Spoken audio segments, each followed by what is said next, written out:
Selamat sore para netizen dimanapun kita berada, salam inspirasi bagi kita semua ya. Yeni Wahid mengatakan menurut Paloh saya cocok dampingi Anies Baswedan. Ini tondo-tondo. Seperti itulah ya, tanda-tanda bahwa Anies Baswedan menjadi wakil dari Pak Anies Baswedan. Ini menarik begitu. Mengapa saya setuju luar biasa begitu kan? Kenapa begitu? Bukankah tidak setuju dengan AHY? Bukan begitu kan? Tapi yang jelas ini menjadi kekuatan luar biasa. Saya sering mengatakan bahwa Yeni itu punya tokoh luar biasa dari NU dan punya masa yang luar biasa begitu kan. Di satu sisi, kalau ini digabungkan begitu ya, Mbak Yeni menjadi ketua tim pemenangan dari Anies Baswedan atau setidaknya menjadi wakil, itu menjadi catatan penting dan menambah kualitas dan popularitas Anies Baswedan. Saya kira seperti itu begitu. Apalagi di kalangan tokoh NU begitu ya. Saya rasa perebutan tokoh NU sekarang itu harus direbut begitu kan. Jangan sepelekan mereka begitu. Tapi wallahualam semuanya tergantung dari masyarakat begitu ya. Tetapi mari kita baca terlebih dahulu komentar-komentar netizen seperti ini. Ini komentar-komentar dari netizen ya. Yeni Wahid yang menurut Paloh saya cocok dampingi Anies Baswedan. Katanya begitu ya. Kok cewek sih ya, tidak menjadi masalah, cewek mau perempuan mau laki-laki dan sebagainya, yang penting adalah Anies Baswedan menang, kan sebegitu ya. Bahkan ada yang mengatakan berharap sekali untuk menjadi wakil Anies Baswedan ya. Males Dene Siregar ya. Ini kritikan dari netizen begitu ya. Siapa tahu ya, nggak mau AHY bukan tak percaya elektabilitas AHY, bukan juga tak mau kemampuan AHY ya. Bahkan tapi ya Surya Paloh takut kalah bersaing. Suara parlemen Nasdem bisa kalah sama partai Demokrat andai AHY jadi pendamping Anies Baswedan. Benarkah seperti itu begitu? Tetapi kan kalau berbicara terkait dengan itu kan seharusnya kan berbicara bagaimana kemenangan Anies Baswedan begitu kan. Bukan soal berbicara di parlemen begitu ya. Di parlemen akan mengikuti mereka begitu. Ya percuma di parlemen kalah ya, presiden kalah. Ya artinya apa? Juga bingung di situ begitu. Baru begitu saja kan kader Demokrat ya pada sewot nggak terima. Kenapa ya? Karena AHY nggak dianggap. Cuma dibutuhin waktu menuhin ya 20% saja biar Anies bisa nyalon ya.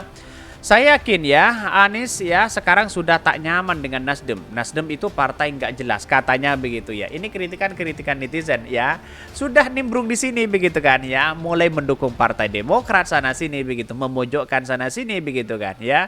Tetapi analisa saya bisa saja benar, bisa saja kalah. Jadi artinya begini. Yeni itu punya kekuatan di warga Nahdien, warga Gus Durian dan sebagainya, begitu sebagai bentuk cikal bakal ya memenangkan kontestasi di Pilpres Jawa Timur dan di Jawa Tengah. Itu yang paling penting begitu kan. Karena yang diharapkan Nasdem di situ begitu kan. Tapi ada di negara-negara yang di tempat-tempat yang lain yang juga tidak menginginkan itu begitu kan. Tetapi inilah kalau kita bersatu, semangat, solid, saya kira kemenangan Anies Baswedan sangat luar biasa ini. Mbak Yeni pilihan yang tepat Nasdem, waspadalah ya. Kata Surya Paloh bukan kata Gelora ya. Coba sesekali ya pakai otak, banyak sekali pro dan kontra begitu. Jadi saya menganggap bahwa Mbak Yeni dari Partai Nasdem itu sangat cocok untuk mendampingi Anies Baswedan. Tapi ya nanti kita lihat saja apakah kemenangan itu mutlak atau tidak begitu kan. Ya percuma juga kalau menang di Jawa Timur dan di Jawa Tengah tapi di daerah yang lain kalah begitu kan, begitu logikanya begitu. Tetapi mari kita baca terlebih dahulu beritanya seperti ini. Beritanya ya, Yeni Wahid menurut Paloh saya cocok dampingan Anies Baswedan. Katanya begitu ya. Putri mendiang ya Presiden keempat Abdurrahman Wahid atau Gus Dur, Yeni Wahid. Baik belak-belakan soal nama dirinya yang masuk dalam bursa calon wakil presiden Anies Baswedan ya. Yeni Wahid bercerita ya Ketua Umum Partai Nasdem Surya Paloh menyebutkan Yeni Wahid sudah memenuhi kriteria sebagai bakal calon wakil presiden Anies Baswedan. Karena sekarang itu begitu dekat Mbak Yeni dengan Partai Nasdem, setidaknya menjadi ya ketua tim pemenangan di situ begitu ya. Ya kalau menang kan bisa saja jadi menteri sosial, menteri yang lain, kan begitu logikanya begitu ya. Menurutnya nih pernyataan Surya Paloh itu ya sudah dikatakan kepadanya sejak tahun 2022 yang memunculkan dan Nasdem. Ya memang sejak tahun lalu Pak Surya Paloh sudah memberitahu saya bahwa Nasdem menganggap saya memenuhi kriteria yang mereka buat ya. Kriteria seperti itu apa cuma mereka yang tahu, kata Yeni di Jakarta. Saya pikir waktu itu nggak serius, tiba-tiba tahun ini mengemuka lagi setelah Wakil Ketua Umum Nasdem yang mengumumkan kepada publik. Saya juga kaget dengan wacana itu. Bahkan di satu sisi begitu ya, sebelum Nasdem sebetulnya ada satu partai yang duluan justru mengambil momen untuk mencalonkan saya sebagai Wakil Presiden, yaitu PSI. Jadi wacana capres ini bergulir, sambung Yeni Wahid. Ya, mulai ada isu begitu kan, PSI mulai ada kesempatan begitu untuk menjadi wakil dari Pak Ganjar begitu kan. Tapi tahunya PSI sendiri sudah kocar-kacir begitu kan, mendukung Pak Prabowo, dekat dengan inilah, dekat dengan itu begitu. Banyak yang keluar sana sini, banyak yang kecewa kader-kadernya di situ begitu. Artinya apa? Artinya kan politik kita kan dinamis, stagnan begitu kan, stagnan begitu ya. Jadi ini sampai hari ini apakah elektabilitas Mbak Yeni itu sangat besar? Saya kira kecil begitu kan. Ya, walaupun tidak masuk dalam survei pun, Yeni Wahid itu punya kekuatan luar biasa. Contohnya Ma'ruf Amin begitu ya. Kayak Ma'ruf Amin saja tidak masuk survei pada 2019, tapi dia memungkinkan ya bisa menang begitu. Jadi apa yang mesti kita pikirkan bahwa cawapresnya harus AHY, cawapresnya harus Yeni, cawapresnya harus ini, harus itu begitu kan. Setidaknya kan punya dampak kemenangan luar biasa kan, setidaknya itu begitu kan. Buat apa ada koalisi begitu kan ya, tiba-tiba ya enggan untuk diusung cawapresnya si A, si B dan si C begitu.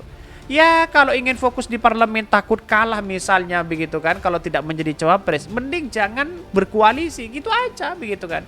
Jangan buat partai kan, kira-kira seperti itu begitu ya.